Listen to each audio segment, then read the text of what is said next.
চব্বিশের মতো 5ই আগস্ট তৈরি হতে পারে। হাসিনার যে পরিণতি হয়েছে বিভিন্ন জেলায়,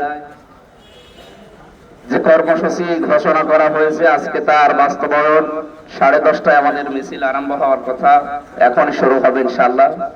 আমরা এই মিছিলের মাধ্যমে এবং এই পথসভার মাধ্যমে সরকারে যারা আছে তাদেরকে জানাতে চাই, কথা আমরা যত নরম ভাষায় বলি না কেন, আমাদের ফার্স্ট এবং লাস্ট কথা এটাই, বাংলাদেশে অন্তত 1,500 মানুষ যারা জীবন দিয়েছে, 30,000 মানুষ যারা পঙ্গু হয়ে আছে, এই আকাঙ্ক্ষা বাস্তবায়ন যতদিন পর্যন্ত না হবে আমরা অন্তত মাঠে ময়দানে সংসদে সব জায়গায় আমাদের ভূমিকা পালন করব।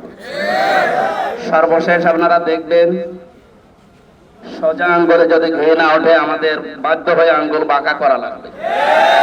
আর আঙ্গুল যদি দেশের মানুষেরা একবার বাঁকা করে, হাসিনার যে পরিণতি হয়েছে আমার বিশ্বাস আপনাদেরও সেই পরিণতি হবে। জুলাইয়ের সর্বোচ্চ আকাঙ্ক্ষা ছিল দেশে যেন কোনো বৈষম্য না থাকে, অথচ নির্বাচিত হওয়ার পরে দেখতে পেলাম সব জায়গায় তারা বৈষম্য অলরেডি আরম্ভ করে দিয়েছে। কুষ্টিয়া সহ বাংলাদেশের প্রত্যেকটা জেলা পরিষদে তাদের মন মতো লোক যারা বেশিরভাগ জেলায় পরাজিত তাদেরকে এসিআর গুলোতে বসিয়েছে।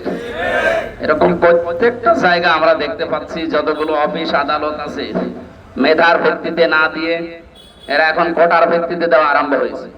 সুতরাং এটা বন্ধ না করলে আগামী এই কারণেই আমরা দল মত নির্বিশেষে 11 দল শুধু না, আমার মনে হয় এখন সব দল এই কর্মসূচিতে একাত্মতা ঘোষণা দিয়েছে। কারণ এই বৈষম্য যদি এভাবে চলতে থাকে, জুলাই আসতে তো আর মানে কি 36শে জুলাই আসতে কিন্তু আর বেশি দিন দেরি নেই, অলরেডি 4 দিন চলে গেছে। আমার তো মনে হচ্ছে যদি এই গণভোটের রায় 5ই আগস্টের আগে না মানে, তাহলে 5ই আগস্টে আবার 24-এর মতো 5ই আগস্ট তৈরি হতে পারে। আপনাদেরকে আমরা ভালোবাসি, আপনারা আমরা সবাই মজলুম, সুতরাং আপনারা এখন আর জালেম না জুলুম করবেন না। আশা করছি জনগণের রায় মেনে নিয়ে আগামীর বাংলাদেশকে যেভাবে স্বপ্ন দেখিয়েছে জুলাই যোদ্ধারা ওইভাবে চলার পথে নিয়ে যাবেন।